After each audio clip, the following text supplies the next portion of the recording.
facilitator, but you cannot be seen or heard yourselves, but you are welcome to communicate using the chat function and to write it either on the chat or in the Q&A. If you have questions that you would like us to address, please write them there, and I will bring them to our panelists. And at the end of the session, after the formal presentations end, we will open it up so that you can all actually join us and be seen and heard, and we can have a more informal dialogue. But we will start in another 5 minutes or so. We will perhaps allow 2 minutes after the time we said we were starting for people to join us.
Welcome to everybody who has joined us so far. We will wait 1 or 2 minutes because people are still joining, and then we will start.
Welcome, everybody. I think we have waited 2 minutes, which in Zoom time seems to be about as much as we need to wait to kick off our event. We're delighted to have you with us this evening, our esteemed panelists and our audience. This is a webinar in a series of webinars initiated by the Rossing Centre on topics to do with interreligious dialogue. We're delighted to have the opportunity to connect with people from all over the world. Evening here in Jerusalem, early evening perhaps in the UK, where some of our panelists are from, evening also for Samira in Egypt. But I know that we have people literally from all over the world with us. So good evening, good afternoon, good morning, depending on where you are. We decided to do a webinar on women in interreligious dialogue in honor of International Women's Day, which was a week ago this evening. And to take the opportunity to ask some real questions about women in interreligious dialogue. Where are we? Where have we come from? Where do we yet need to go? For myself, it's a topic that I have been very involved in. I should have started by saying my name is Samira Bernstein. I am the director of the Rossing Centre. I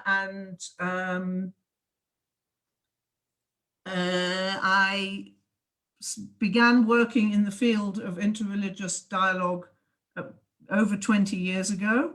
And fairly shortly after I started working in the field, I opened a program, developed a program for women's dialogue, because I was very frustrated in the mixed dialogue frameworks that I had experienced until then.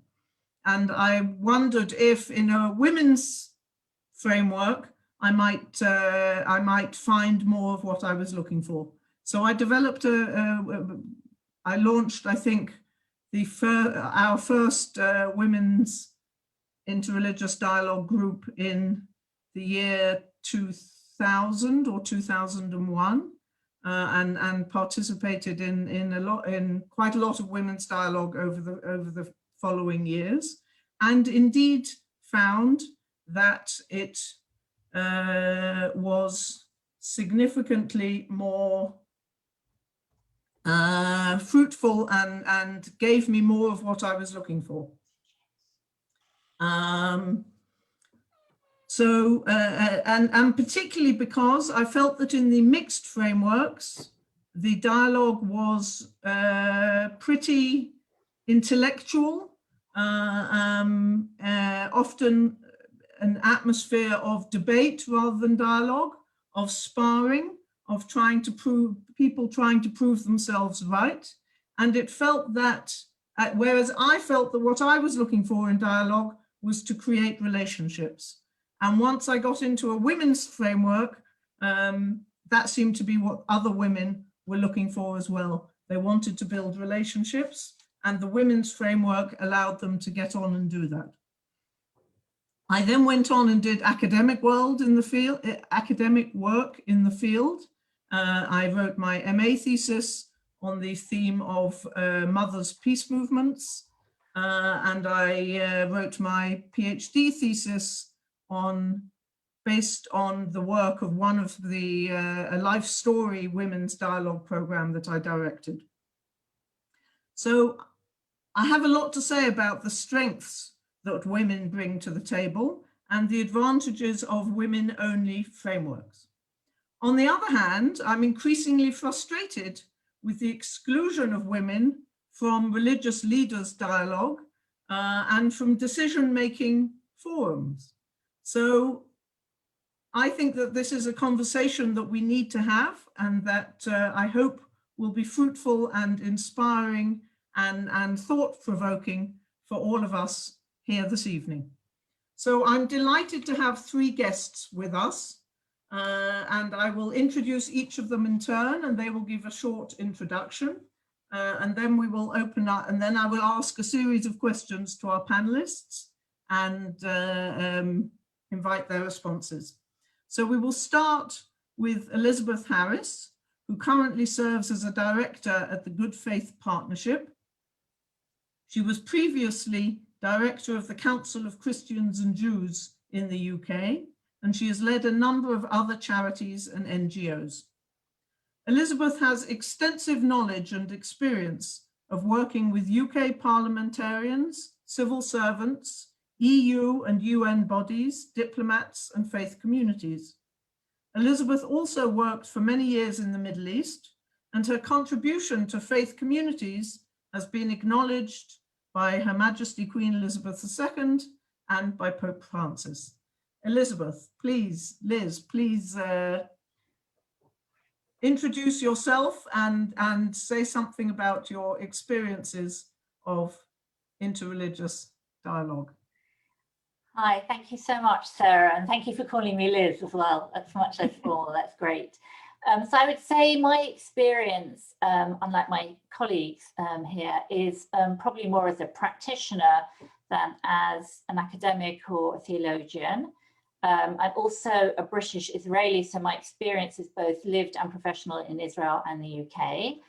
I lived in Jerusalem for over 2 decades, and obviously interfaith engagement became a way of life there, and worked for many years, as Sarah said, in a multi-faith civil society organisation. And I think you'd have to live in a hermetically sealed bubble not to engage with other faiths in a place like Jerusalem. But my professional work in interfaith engagement really began when I returned to the UK 15 years ago. I noticed when I came back that when I'd been growing up, many members of the Jewish community didn't necessarily have all of their education in the Jewish community. They very often went to schools that weren't Jewish schools. But by the time I came back, there were some wonderful Jewish secondary schools in the UK, and a Jewish person could literally go from a Jewish primary school to a Jewish secondary school, mixed with Jewish students, sometimes through UJS in university, maybe go on to work for the Jewish community when they left university. And in some cases, it was quite easy, I could see, when I came back to the UK, to never really engage with somebody else of another faith if you didn't want to. And I thought that was a real area of concern. So in my first role, I worked for the Jewish community, and I worked very hard to embed interfaith and interreligious dialogue as a crucial strand of the Board of Deputies of British Jews work. I think it's an obvious path to social cohesion, but also with the Jewish community being only around 280,000, if you don't make the effort to engage with other faiths, you may never be able to talk about your Judaism at all to another person of another faith. 7 years ago, as Sarah said, I was hired by the Council of Christians and Jews, which is the leading interfaith network in the UK, and I served as director until last September. And one of the main reasons that I took on the role was because although Jesus was born and died Jewish, and we have many shared texts, most Jews and Christians in the UK have limited experience or encounter with the other, and have many preconceptions and misconceptions that you might have thought they might have worked out after 2,000 years of very complex history, but in fact they haven't. So I wanted to do everything possible to enable positive creative encounters between Jewish and Christian communities. And the way that we did that was through, for example, a rabbi clergy network, social action programs, a national campus leadership program. But I would say probably the most groundbreaking initiative was a senior leadership study tour to Israel and Palestine for Christian and Jewish leaders. And I would say that women played a key role in conflict resolution within that framework. And since then, I've been a director at the Good Faith Partnership, and I'm about to launch a new program for senior Christian and Jewish women leaders. So that's why I was very interested to be part of this conversation today. Thank you. That's a terrific introduction. Thank you very much.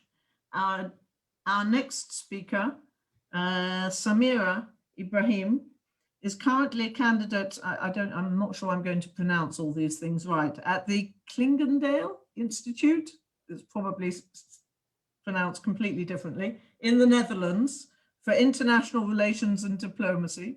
In addition, she works at both the Vrije University of Amsterdam and the Technical University in Delft on projects in the interdisciplinary area of religion, technology, and global challenges. She also has a proven track record in the fields of interreligious dialogue and interreligious relations. Please, Samira. Thank you very much, Sarah. It's the Klingendale Institute, so you're quite close, not so far from the accurate pronounce. So my name is Samira Ibrahim, and although I am in Egypt right now, I'm actually based in the Netherlands. And all my experiences related to interreligious dialogue and interreligious relations is based in the Netherlands. So I think I have to mention that. Yes, actually, currently I'm a candidate at the Klingendale Institute for International Relations and Diplomacy, where I'm trying to bring my interdisciplinary academic background to an international level as well, and to get introduced to international challenges and how to tackle them from from several interdisciplinary academic backgrounds, religion, technology, and engineering. I strongly believe in interdisciplinarity, and I also believe in the importance of religious education and interreligious education while working on global challenges. So my experiences in the field of interreligious dialogue and interreligious relations is not only limited to establish local relations and to work with people only engaged into religious stuff, but also to really look at global challenges like climate change and water scarcity, and how to include and activate different religious communities into working towards solutions for those challenges. I'm very glad to be here today, and I'm looking forward to the discussion and to the questions. And yeah, that's a very short insight into the work I'm doing right now. For the previous 4 years, I have been active in the Netherlands in the interreligious field, first from within local Islamic communities mainly, to establish relationships with other communities. Later on also on an academic level, studying some subjects and learning from some academics in that field. And later on, I even co-founded and worked as a project assistant at an interreligious program for leadership in a multi-religious context in the Netherlands. And now I'm continuing moving forward in that field on my own, also in relation to international relations and diplomacy. Fantastic, thank you. Wonderful to have you with us. Thank you. Our third guest, Dr. Katarina Kowalska, it belongs to the Catholic congregation Sisters of Notre de Sion. Born in Poland, she now lives in London and has been engaged in Jewish-Christian dialogue for 17 years. Before moving to London to study, she lived for 4 years in Israel and was part of the Sisters of Zion community in Ein-Kerem. And I know we've got a number of Sisters of Zion who've joined us this evening in the audience. Lovely to have you with us, as always. In January 2021, Kasia got her PhD degree from Leo Baeck College and the Open University. Mazal tov, congratulations, that's very new. Where she studied particularism and universalism in Jewish prayer books and ritual. Kasia is also a visiting lecturer at Bethlehem University, teaching Judaism to Palestinian Muslims and Christians, as well as engaging in various interfaith and dialogue activities, both in the UK and in Poland. Kasia, please. Thank you so much for inviting me to the Rosing Center webinar. It's really a privilege. And before this meeting, I spoke with several sisters, and they told me about how well they knew Daniel Rosing and how much they appreciate working with Daniel. I know one story that one sister, Margaret Shepherd from UK, went Some went to Auschwitz even with him. So there were very close relationships between our sisters already. Unfortunately, I didn't have the chance to meet him.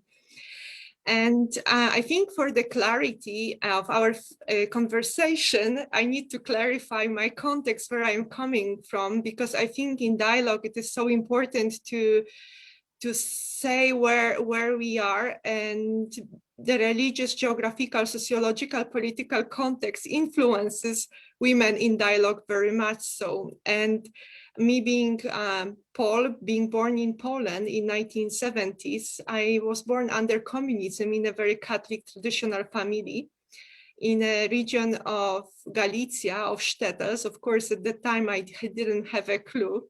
I learned about Jews only from what I heard during the Mass, during the Eucharist, during the sermons, and from the Bible, what we read, and during the catechism, so very little. And of course, it was about the Jews, not with the Jews, because there was no one Jew left in my region of Poland, unfortunately, after the Holocaust. There were 2 synagogues that I knew about in my city nearby. Unfortunately, they were always closed, and it was written archive of the town, of the city. So there were just buildings that didn't speak much to me. And in 2000, I started to study Catholic theology. And because I knew English a bit, I was invited to a meeting for Jews and Christians, American, German, and Poles. So it just happened. And they said that there will be a workshop for a week, and we will be studying a document that is called Dobro Emet, Tell Truth. It's a Jewish document written by progressive rabbis.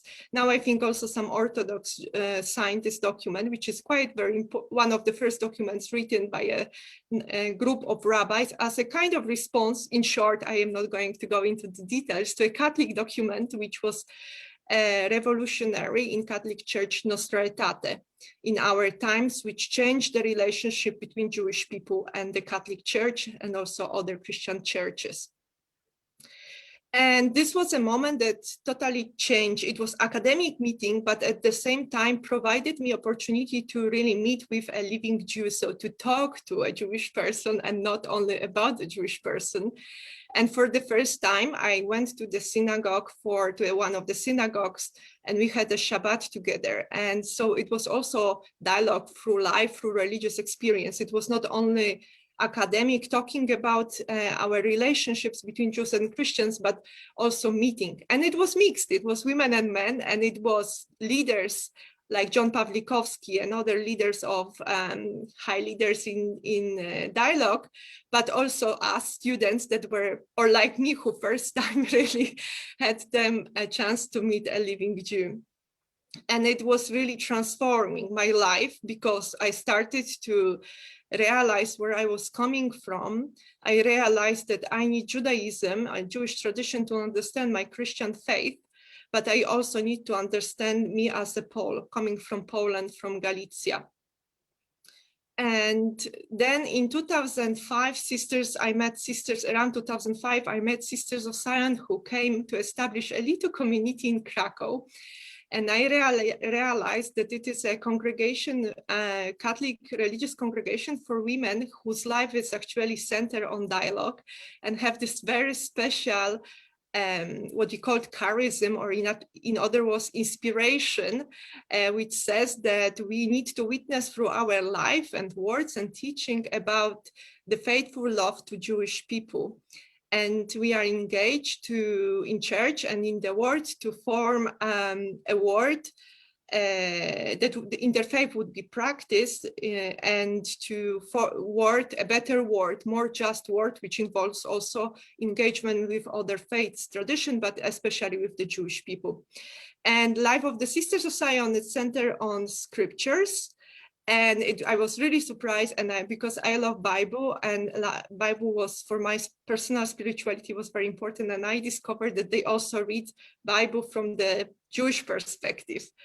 And so things put together, I really started to feel that this is the place where God is calling me. And so in 2007, I joined this community of women of dialogue, because dialogue is engraved, is really very strong part of our life. it might be very different in real life. And I had the chance to experience also how we live as Sisters of Sion, Sisters of Dialogue in the Philippines or in Egypt. So there are different levels of experiencing and doing dialogue. And I think my formation in Sion was quite rich in different levels. And it happened that I was also called to come and to live in Jerusalem. And I was really happy in Ankara because, yes, there was a little bit of intellectual dialogue, this theological dialogue, but mainly it was living with in a Jewish village. So sometimes, going to the garden, collecting pomegranates and giving, and going to our Jewish neighbors for Rosh Hashanah and give, and I think this was something very feminine, because it was Sister Anne-Catherine, one of our giants of dialogue, that she was making sure that the relationships with our neighbors are really well and that we know them and we engage with them, because I think we strongly believe that having feet on the ground, it's very, very important. It's as important, or maybe more important, but for sure as important, the relationship than the theological dialogue.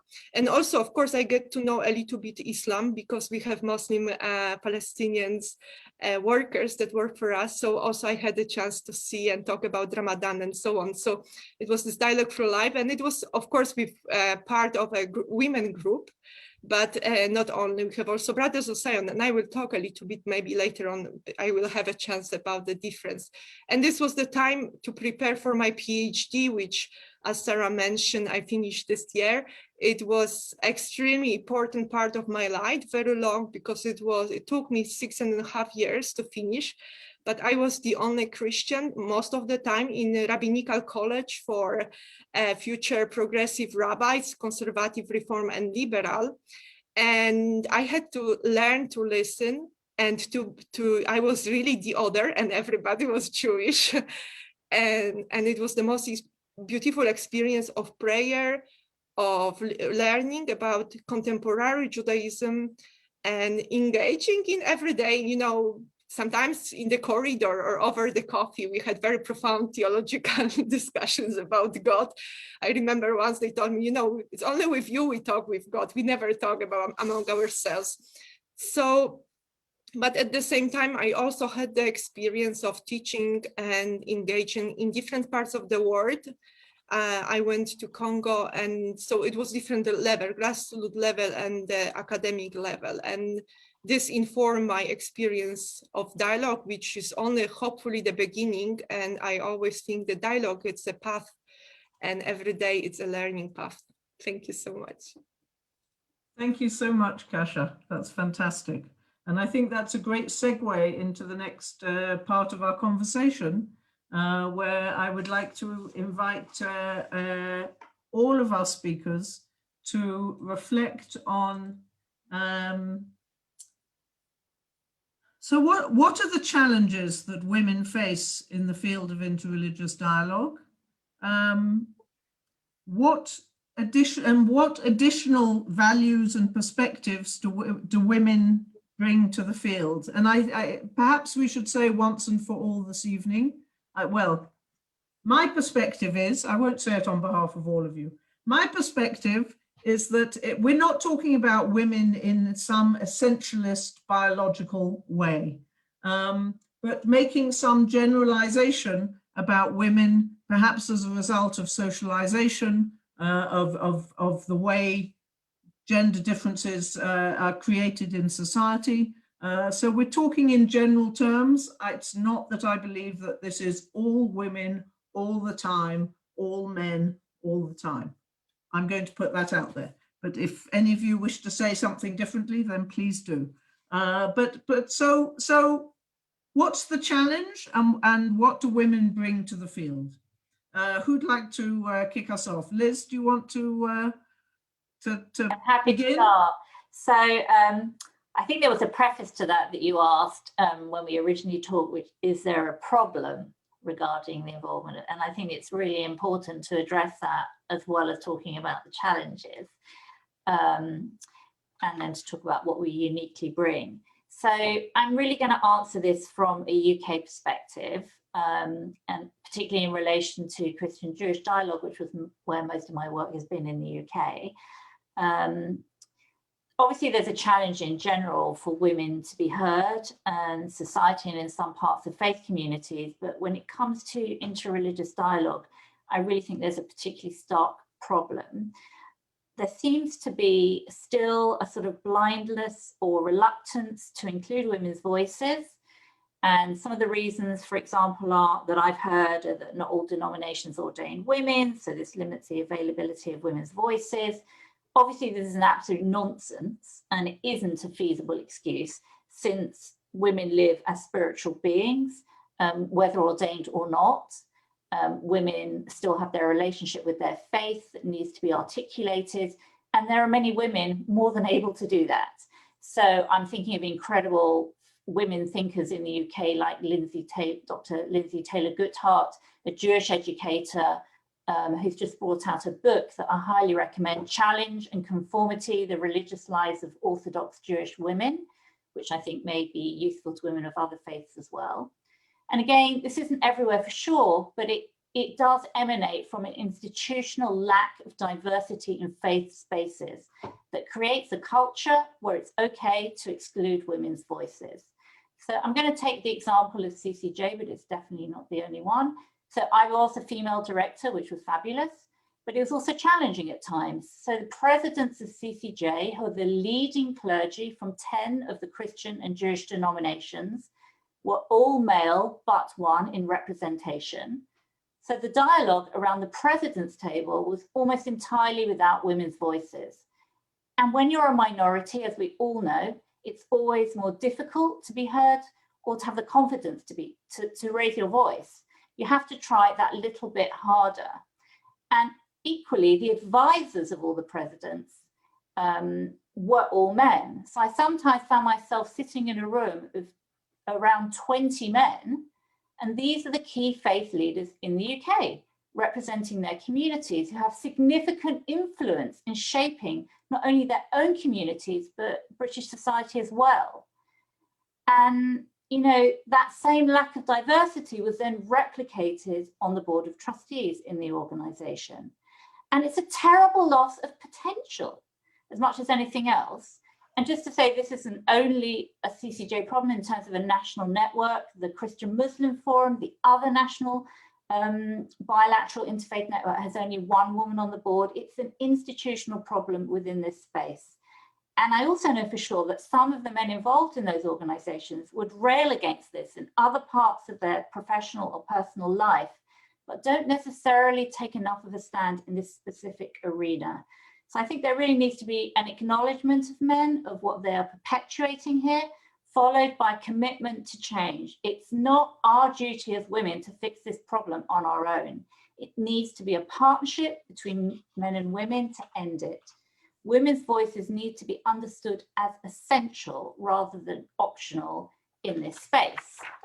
And just to go to what is unique about women participating in interreligious dialogue and the additional value that they bring. So I would say that spirituality and faith belongs to women and men in equal measure, and women bring their own unique lived experience to the respective faiths and in turn to interreligious dialogue. As a Jewish woman, I have to say, how on earth can you understand Judaism or explain it to someone of another faith without having women in the room or in the conversation? Quite apart from the fact that women's voices and leaders are an integral part of nearly every biblical story, prophets, Megillot. As Christian and Jewish women, our readings of texts are radically different to men, different and complementary. It's not that one has to negate the other. And I would say with the development of rabbinic Judaism and the Talmud, women's voices do become diminished. And I'm part of a group that studies a page of Talmud a day. And with the exclusion of a woman called Vrije and a couple of others, and admittedly, I'm only into 1 year of a 7.5-year cycle, which I'm not sure I'll ever finish, it's rabbis talking about the role and status of women. And that doesn't mean to say you shouldn't study Talmud if you're a woman. Actually, it's the opposite. It means it's even more important for you to be in that space because it's essential to have a woman's perspective on what's being said there and how it impacts actually in reality on women today. And to be honest, if I think of the leading voice in Christian-Jewish relations, a biblical study today, it's Amy Jill Levine, in my opinion. And there are other great voices, but hers is so effective because of the warmth and humor, her level of scholarship, and the imagination she uses to explain complex Jewish thought in a way that's easily digestible to Christians and others without in any way diminishing their own faith. She's a great example of the effectiveness of women's voices in that space and a natural bridge builder. But most importantly, women are often the leaders in interreligious dialogue that leads to social change. That's something that really interests me personally.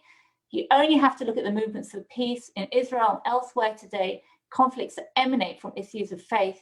You've got organizations like Women Wage Peace in Israel. You've got women who are involved in the Good Friday Agreement in Ireland. Women are peace builders. There is no doubt in my mind that women connect with women of other faiths through very different channels, which results in groundbreaking initiatives. They aren't afraid to reach out or to articulate their vulnerability. Their strength is often in their empathy and deep sense of common humanity. And I've seen how effectively bringing women into that conversation has helped interreligious dialogue and conflict resolution, both in Israel and in the UK. So my line would be, their voice isn't optional, it's actually essential.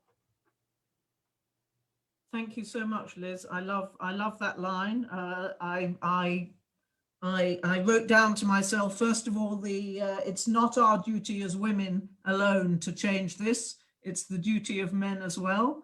And the fact that women's voices are essential, not optional. And I love and embrace the passion with which you speak. I will mention that Liz and I got involved in a dialogue on Facebook. We actually moved to Messenger at some point after seeing a panel, yet another interreligious panel of men publicized on Facebook, and she and I started debating back and forth. So it's wonderful to hear your passion. Samira, would you like to address this question of what's the problem, what's the challenge, and what do we bring to the table? Yeah, thank you. What's the challenge? Well, actually, it's an enormous challenge to be a woman in this field, more than I thought initially. And not only a woman, but to be a woman with an Islamic Egyptian background in the Western world in this field. I'm very grateful for the words of Elizabeth, because yeah, you make it easy for me. I don't have to repeat that part. But when we are talking about women in interreligious dialogue, from my perspective, it's very important to bring some nuance in the discussion, because from my perspective and also my own experiences, the obstacle towards women are not only men, so it's not women against men. So let me just be clear. I totally see the patriarchal systems which are very problematic still until today, where men play a huge role in excluding human voices and excluding women from the table. That's a serious problem. We should address it. We should talk about it. But it's not the only problem, because from my perspective, nowadays, when we look at a lot of interreligious dialogue initiatives or even interreligious leadership programs in Europe, I gratefully see more and more women starting to take initiatives, starting to lead, even becoming directors of such programs, which is, of course, a huge and essential step forward. But I also see and experience how some of these women, maybe out of insecurity or because they are grateful that they made it, they start to rely on the same patriarchal systems they used to fight in the beginning before reaching some positions. And when they reach a certain position, they start to rely on the same patriarchal systems. and becoming a second obstacle in the way of women who also want to be included and heard in the conversations and dialogue. So the more we move forward and the more we take steps to improve the situation of women within institutions, within dialogue initiatives, within certain programs, yes, we see another problem or another other kind of problems arising within the field, which we should also address along the way to keep the way open for women behind us to also move forward. So that's actually my share when it comes to this discussion. When we talk about the uniqueness of women and their voices within the whole dialogue and the initiatives, I find it a very hard question, as if we have to prove that we are unique, because we also don't formulate the same question when it comes to men. I never hear anyone saying what kind of uniqueness does a man bring in a certain dialogue. So the question itself is problematic from my perspective, because if I have to prove that my voice is unique, and if I have to prove that my input is unique, then I think there is already a certain problem within our thinking framework. So that's my my share when it comes to this issue. Thank you, Samira. I love the fact that as well as giving us your perspective and the importance of women working to help other women, promote other women in the field, that you also challenge the question as to the value that we bring to the table, and that indeed the value we bring to the table is because we are human beings and we don't need to bring extra value to the table. So I thank you for challenging the question. Kasia, please, what would please add to the conversation about the problem, the challenges, and perhaps or not the extra added value of having women at the table?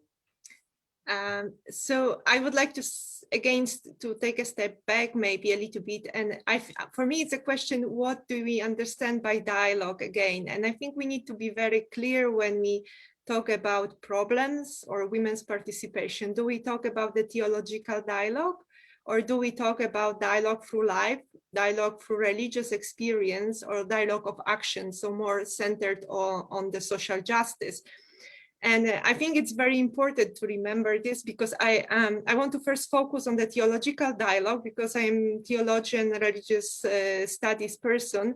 And I think I bring from Poland a very specific also context. And I will speak a little bit about UK and Israeli experience, because I think it is again very important, where are we standing and what context are we speaking to be, not to make too huge generalization. Because for me, it's very clear that where am I influences what I can do and how much I can be engaged in Jewish-Christian dialogue or interfaith dialogue. So of course, as a Pole, I would be immediately going to the criticism because Polish society, it's very patriarchal, clerical, misogynical structure and so on. And I will talk about this a little bit, but I want to stop myself. And I want to recognize also some positive changes that are happening in the Catholic Church in the recent years and with Pope Francis, because it's amazing, very spiritual leader. And I think those little changes needs to be recognized, not to only say, there is a problem. So I noticed that in recent years, in October 2020, so in our field, Pope Francis nominated Sister Jolanta Kawka, who is a Polish sister. She was appointed as a counselor for the Pontifical Council for Interreligious Dialogue. So it's quite high position in the Vatican, one of the places where dialogue happens on the academic level, and she was nominated. Though I must say, I have a clause here.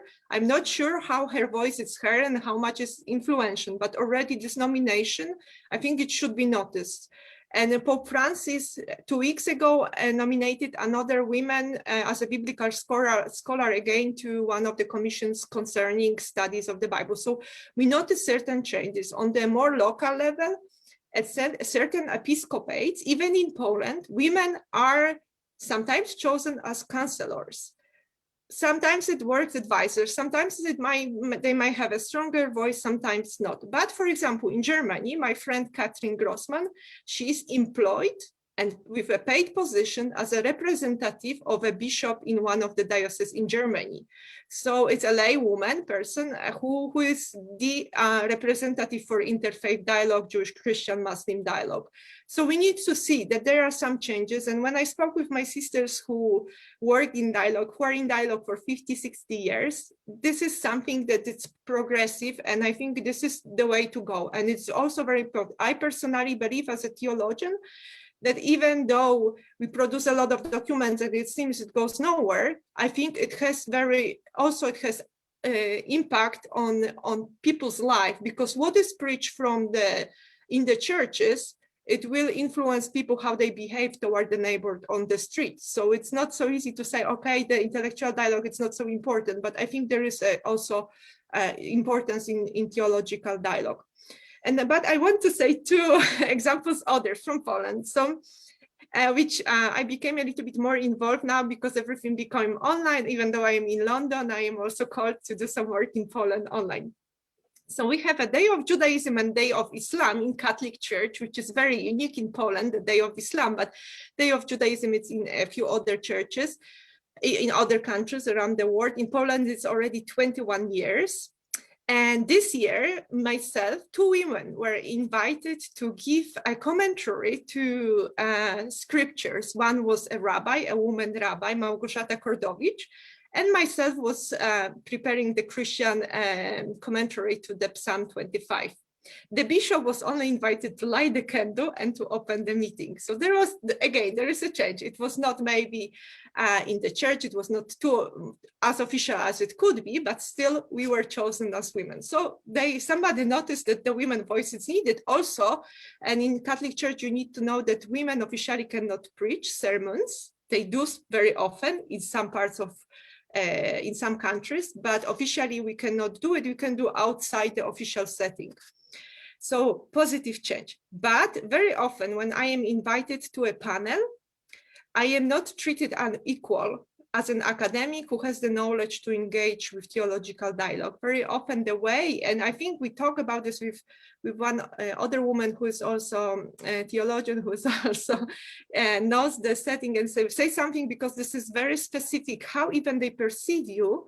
Even though I have the credential, they still, how they speak about me. They, for example, some clergy will not use Sister Katarzyna Kowalska, but they will say Kasia. So immediately they enter a personal level using my first name instead, and then, it's hard to support your credential if you are treated like, like a woman. And in interfaith setting, I think it's another setting. I think it's much more mixed, and it's much more than the women are exchanging, they are influencing one another, and it's again another setting than in the church setting. And I think that even at the events, sometimes they say there is no women who would, for example, give a commentary. I strongly believe that the voice of, a wife and a mother is why not to invite her to give a biblical commentary and to share her religious experience? Why it has to be always theologian at the interfaith meeting? I think her voice is as strong as mine as academic, or maybe even much more better, because it's coming from the lived religious experience that she would talk. So I often try to change the perspective. And when I hear, there are very few women that can do dialogue, I said, no. I already know 10 young women in Poland, my age and younger, who can do it. But also I think the dialogue from the non-academics is as valuable as from the academics. So So yes, yes, I think maybe that's enough. Thank you, Kasia.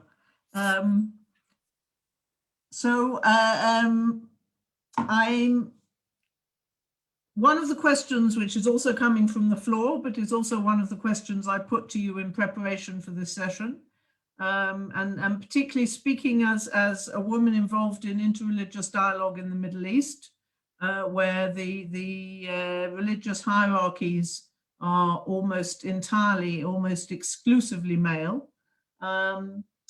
So there's a sort of ongoing conversation, argument, debate as to whether women should seek to establish separate frameworks for women's dialogue or fight to be included in mainstream initiatives.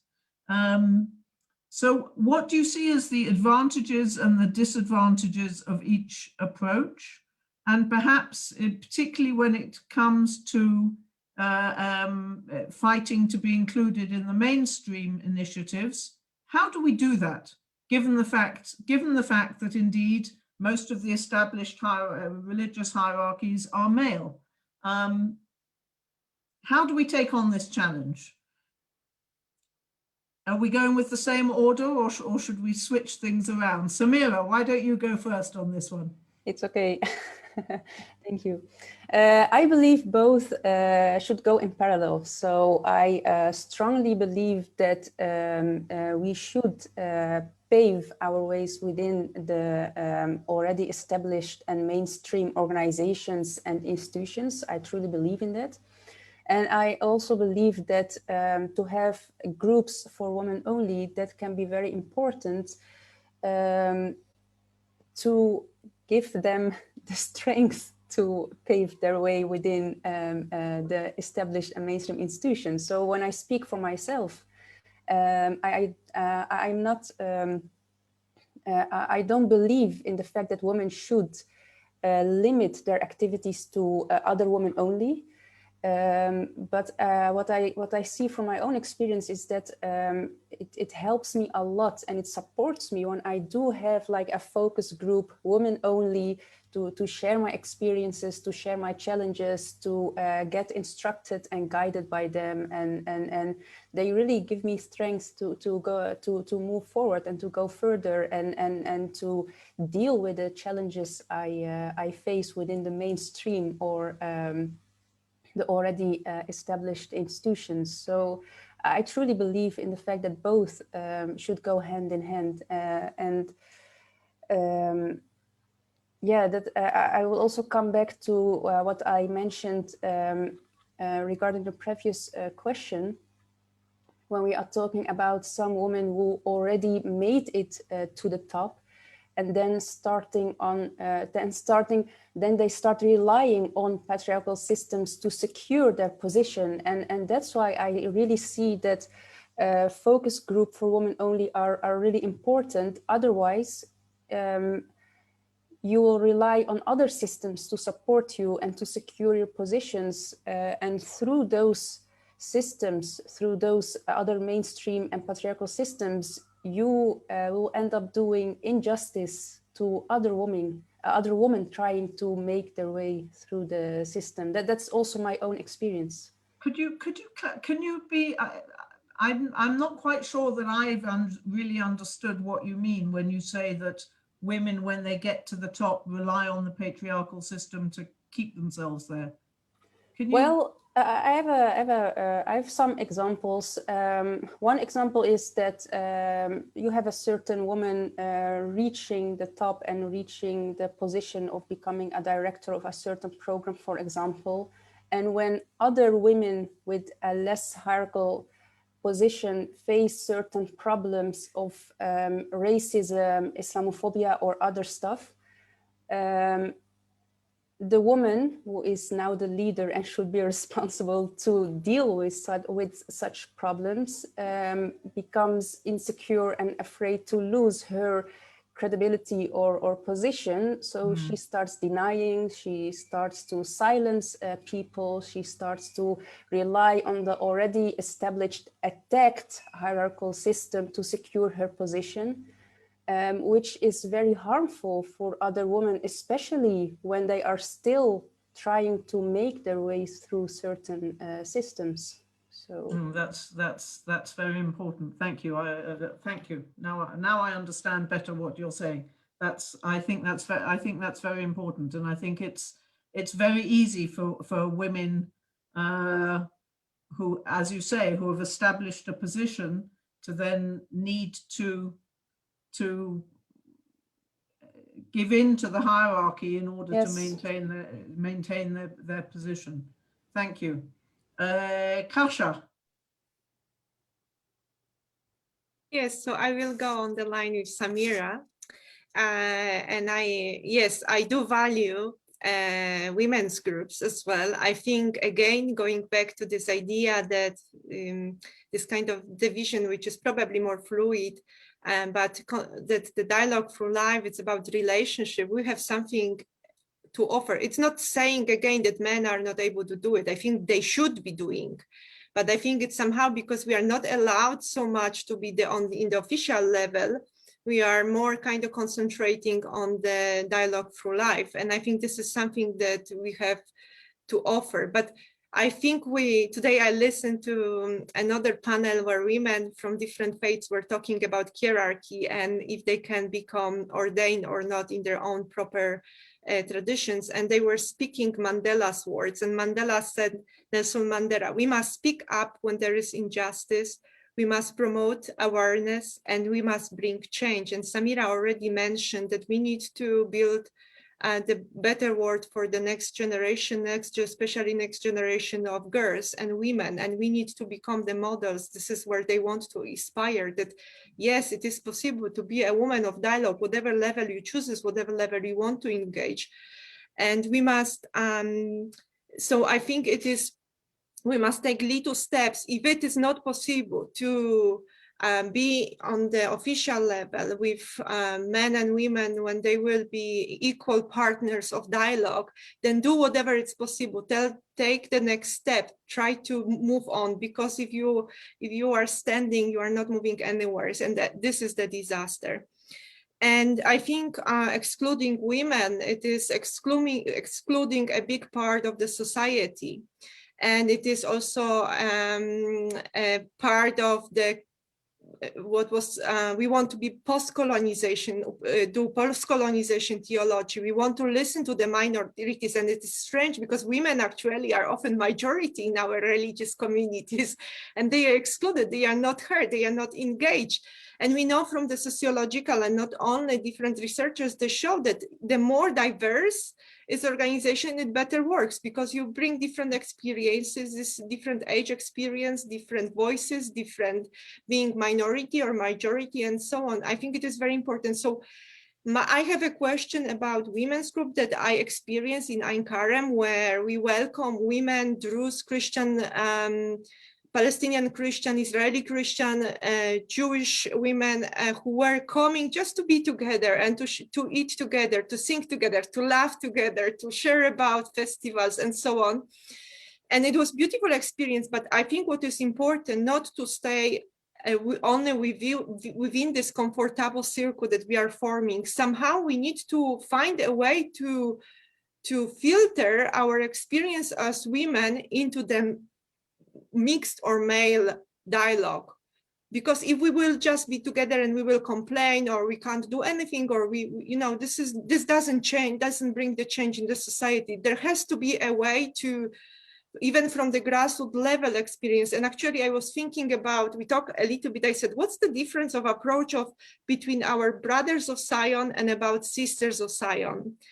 And I think we have, even though we have this, we are doing the same, we are the same, we have the same inspiration. Our work is centered on dialogue and social justice. I think we have different approaches, and that we, as women of Sisters of Sion, we bring the relationship experience into our different levels where we participate. And this is very valuable. And I think on practical level, how it works within, I was thinking about my conversation with several priests from Poland, conservative, kind of normal, regular priests, parish priests, that they are, when I say, oh, I am engaged in Jewish-Christian dialogue, and they say, oh, yes, what about salvation of the Jews? You know, and for me, it never enters the question about any partner of dialogue. My partner that I am engaging in dialogue about, I do not worry about salvation, because how can I worry? I have to stand with the person on the equal ground. I have to hear the person as she engages and so on. And this challenges the theology that I am hearing even in the official documents of the Catholic Church, because having experience of 7 years, even the last only 7 years at Leo Beck College, having so many Muslims and Jewish friends, it changes my perspective, how I do and how I engage with theology. Thank you, Kasia. I think it's indeed essential that we engage at all levels, and including the necessity for theological change to include women's lived experiences. Liz, would you like to relate to the question? Yeah, well, obviously a lot of what Samira and Kasia, who's a friend, have said very much resonates, and I would want to reiterate. I think you definitely have to have both in tandem. So you need to continue to challenge where you're excluded from any inter-religious dialogue space, because of the patriarchal structures of many, particularly because of the patriarchal structures of many religious leadership groups. But I think in parallel, it is absolutely vital as women to have our own networks for that kind of dialogue, to support one another as we go on a journey of change together. And I would say from my own story, coming out of my role at the Council of Christians and Jews, one of the things that I really saw was a space that was completely lacking, was that space for senior Christian and Jewish women who get into leadership roles to have a network of their own.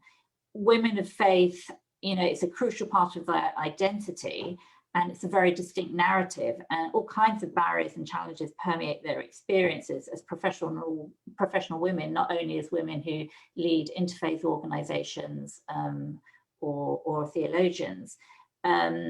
Particularly when they get to the pinnacle of their career, they bring their faith with them, whatever else they're doing. And I think the possibility for women that get into those roles to share their experiences and their values and will transform their own professional life and the professional lives of those that come after them. I very much agree with Samira that and also with what Kasia said, that, you know, you get to a certain point in your role, and yet, particularly when you get to the leadership roles, you find that you're treated differently to the men in the same space. So the reason that I am so passionate about it has led me to the point where I've realized that, since this is the space I was working in, Christian Jewish dialogue, that there is a need amongst women in that space to have their own network and their own ability to share their experiences and to build ways that will improve their experiences. I think we have to have both. Thank you. I can't help reflecting, as essentially all three of you have said, that we need both, and that in many ways the function of the women-only spaces is to strengthen us and give us the encouragement and the support we need to push ourselves forward into the mainstream places. As a practitioner of Israeli-Palestinian dialogue, I'm thinking about the parallel where in Israeli-Palestinian dialogue, we often say that we need to also have breakout sessions for Jews or Israelis and Palestinians separately, as well as coming together, because it's a place of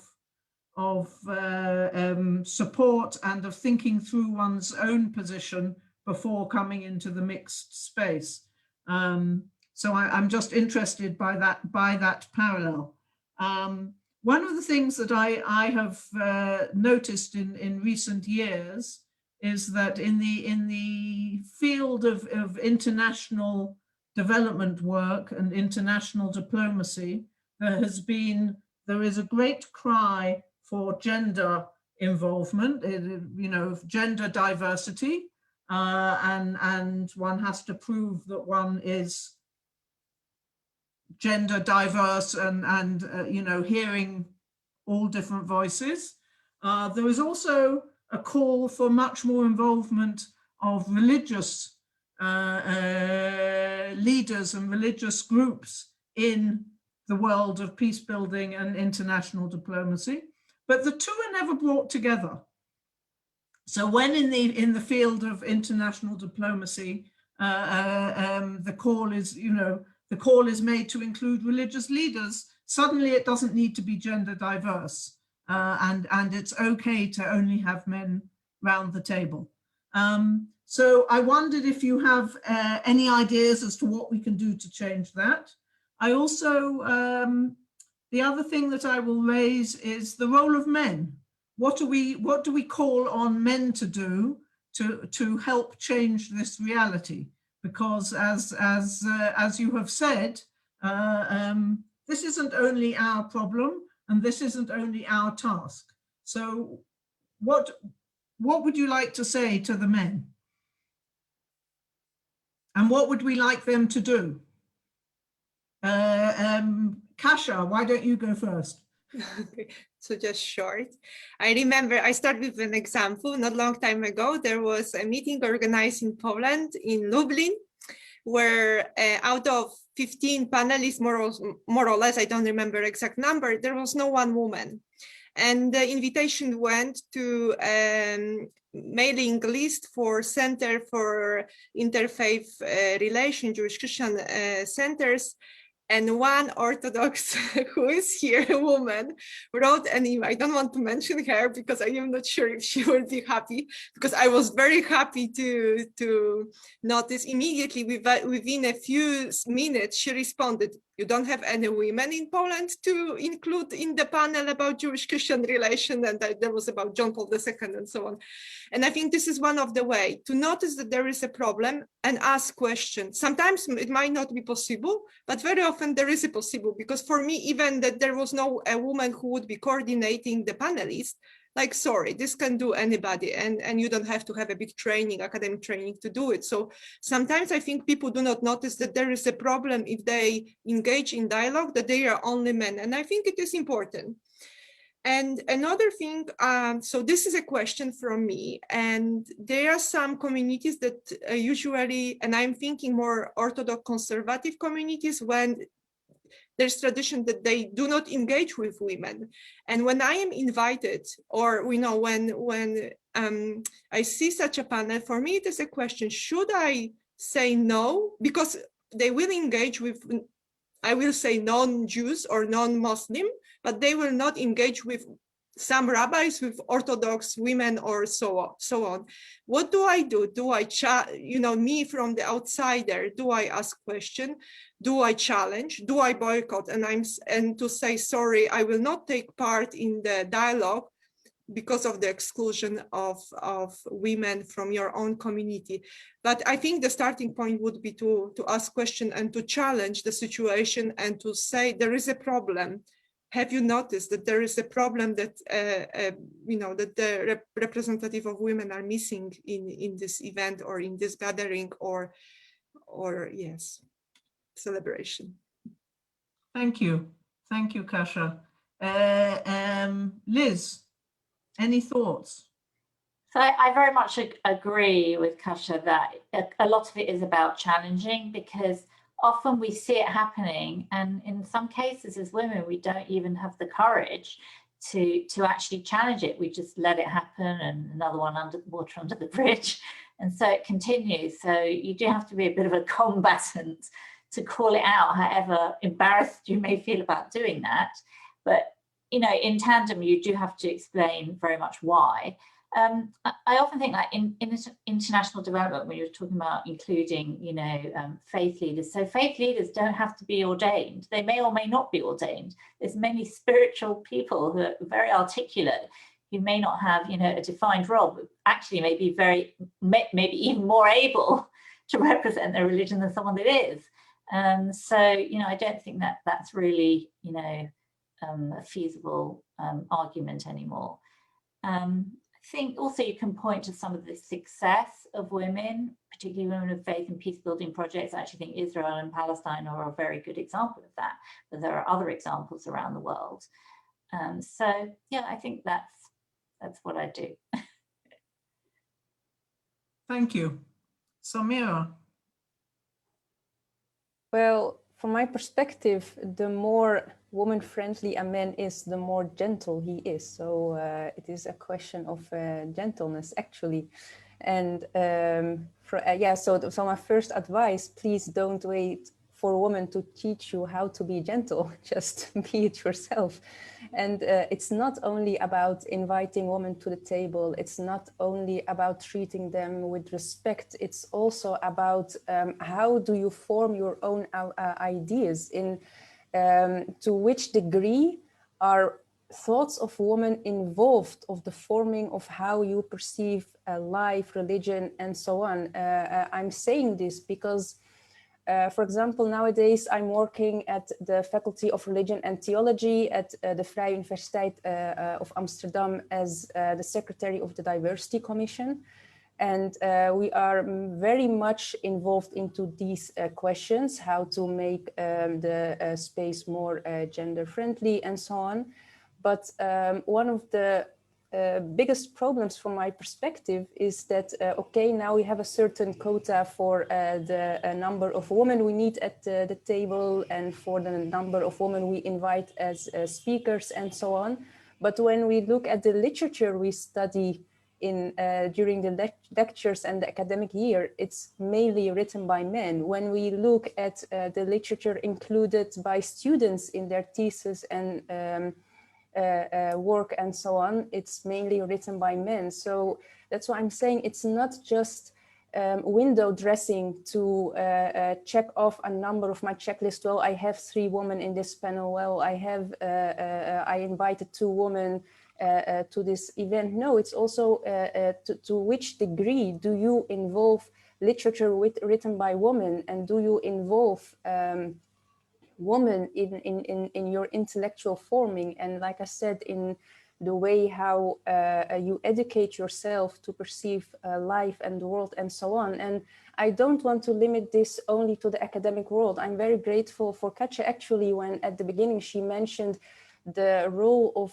and the importance of the voices of mothers, of daughters, those who live religion in totally different atmospheres from the academic atmosphere or the male space and so on. So,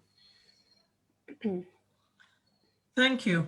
So you lay down additional challenges that, as well as bringing women's voices to the table, we need to also address the literature and the texts that we bring to the table as well. And I think that it's clear that we call on men to be our allies in this task, because as we have pointed out, it's not just our problem. I certainly think that the time has come for men who see themselves as feminists, or men who acknowledge that this is an issue, to stop accepting invitations to all male panels, and for them to speak up and say, where are the women? Why are women not around this table? I think we're going to finish it there, the formal part of the evening. We will start, it takes a little while to allow all our attendees to join us in this open space where we can have a perhaps slightly more informal conversation. But I'd like to thank the 3 of you for joining us this evening for taking time to share with us your thoughts and experience. It's been a fascinating conversation.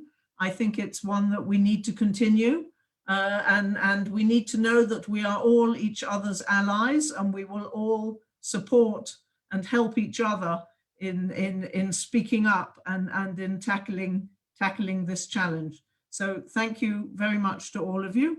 And we will now, those who would like to leave us